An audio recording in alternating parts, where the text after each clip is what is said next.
কোথাও যাওয়া না, গেলে এত জামাকাপড় গোছানো। হাই এভরিওয়ান, আমি কোয়েল। আবারও একটা নতুন মিনি ব্লগ নিয়ে তোমাদের সাথে আমি হাজির হয়ে গেছি। কালকে তো গেছিলাম ঘুরতে, জামাকাপড়গুলো পড়েছিল, মা বললো এগুলো গুছিয়ে দে। আর এবারে কিন্তু মা আমাকে ফার্স্ট টাইম বললো গোছানোর জন্য, কারণ মাই বেশিরভাগ গুছিয়ে নেয়। আর আমি ছাদে গেছিলাম ফুল তুলবার জন্য, আর আমি যতক্ষণ ফুল তুলছিলাম এই বিড়ালটা জানো তো ততক্ষণ ওইখানে বসেছিল। আর আমাদের পদ্ম গাছে দেখেছো কত পাতা এসেছে, শুধুমাত্র পদ্ম ফোটারই অপেক্ষা। তারপর নিচে এসে দেখি বড় মা এসেছিলো বাটিগুলো দেওয়ার জন্য। আর আমি গ্যাসে পাখিদের স্নানের জন্য জল বসিয়েছিলাম, আর এরা এত চিৎকার করছিল, শেষ পর্যন্ত ওদেরকে আমি বিনস খেতে দিলাম।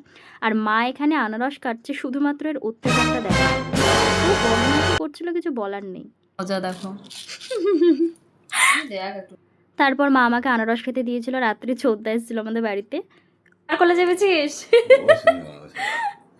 আর ছোদ্দাকে দেখে তো মানে ওখানে বসে পড়েছিল। তারপর মা ওকে খাইয়ে দিল, আর বাবা রাত্রে জিলিপিটা এনেছিল। তো আজকের মতো এটুকুই। সবাই খুব ভালো থেকো, বাই।